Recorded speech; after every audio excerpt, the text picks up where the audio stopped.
Hello everyone, in this video I will discuss about projectile motion. When an object is thrown at certain angle from horizontal in Earth's gravitational field, the object moves in a curved trajectory. This motion of object is called projectile motion. Here in this figure, the projectile is thrown from a height h in horizontal direction with velocity vector u, and in second figure the projectile is projected from the ground surface at an angle alpha with the horizontal with velocity vector u, and it followed a trajectory curved with the curvature as shown in the figure. So in this projectile motion, the motion occurs in a two-dimensional vertical plane. Let's assume this plane to be xy plane, and since the initial velocity vector is vector u, we can write the vector u as u cos alpha I cap plus u sin alpha j cap. Acceleration due to gravity near the earth's surface is vector g, which can be written as minus g j cap, and the position of this projectile, which is thrown with the initial velocity vector u at any instant of time t, can be written as the x component equals u cos alpha t and the y component equals u sin alpha t minus half gt square. A projectile projected from horizontal plane again hits the same plane after a fixed time interval called time of flight. So to obtain the time of flight, we can take the y component of position to be 0. So at the time equals to time of flight, we can write y equals u sin alpha t minus half gt square equals 0. So if we solve for the time of flight t, we will get two values. One is 0 and second is 2u sin alpha upon g. The t is equal to 0 corresponds to the initial time, and the t equals to 2u sin alpha upon g corresponds to the time of whole motion of projectile. The angle of projectile while hitting the ground. The projectile will hit the ground with velocity vector v equals u cos alpha I cap plus u sin alpha minus gt j cap, and at the time equals to time of flight, we can get the value of v as u cos alpha I cap plus u sin alpha minus g times the time of flight to u sin alpha upon g j cap. So the value will come as u cos alpha I cap minus u sin alpha j cap. This value of vector v has the angle tan theta equals minus tan alpha, which can also be written as tan theta equals to tan minus alpha. So we will get the angle theta as theta equals minus alpha. The projectile hitting ground will make the same angle as the angle it made while the projection with the x-axis, but in negative sense. So we can find the range of projectile as r equals u cos alpha multiplied by time of flight. So we'll get u cos alpha multiplied by 2u sin alpha upon g, and on simplification we will get u square sin 2 alpha upon g.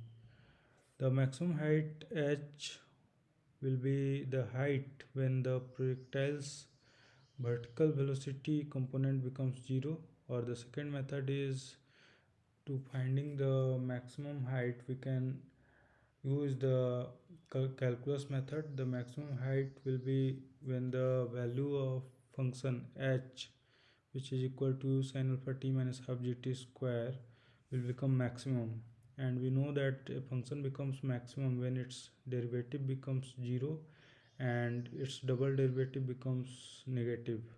So the maximum height will occur when the h prime becomes 0 and h double prime becomes negative. So here the h is u sin alpha t minus half gt square. So let's differentiate. We'll get h prime equals u sin alpha minus gt. And if we get this equation to 0, we'll get t equals u sin alpha upon g. So at the time u sin alpha upon g, the height will become the maximum height of projectile.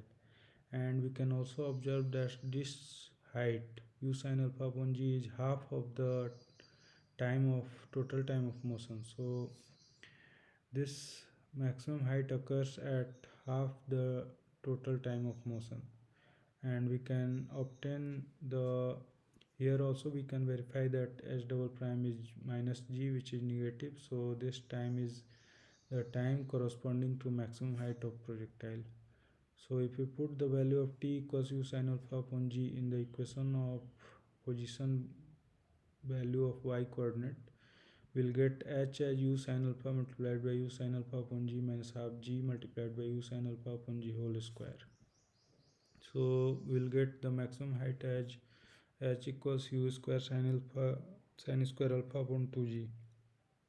At maximum height, the vertical component of velocity vanishes. This is the second method, and the time corresponding to maximum height can also be obtained by equating the vertical component of velocity at any time equals to 0. So u sin alpha minus gt will be 0, or we will get t equals u sin alpha upon g.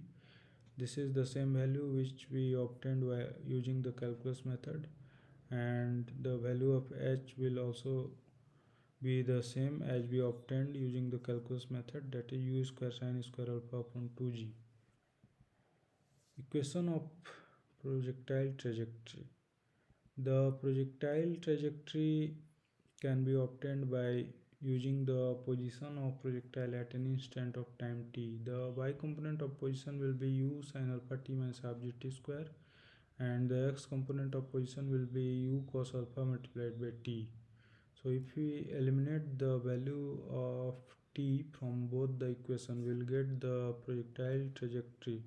So we put the value of t as x upon u cos alpha in the equation of y, and we will get the projectile trajectory as y equals u sin alpha multiplied by x upon u cos alpha minus half g x upon u cos alpha whole square. And on simplification we will get tan alpha x minus gx square upon 2u square cos square alpha. This is the projectile trajectory of projectile motion. We can observe that this is a quadratic expression which represents a parabola. Now let's talk about the projectile motion in inclined plane. In the inclined plane, let's assume the inclination angle theta and the dimension a and b as the base and height of the inclined plane. So we can write the horizontal component of velocity as u cos alpha and the vertical component of velocity as u sin alpha.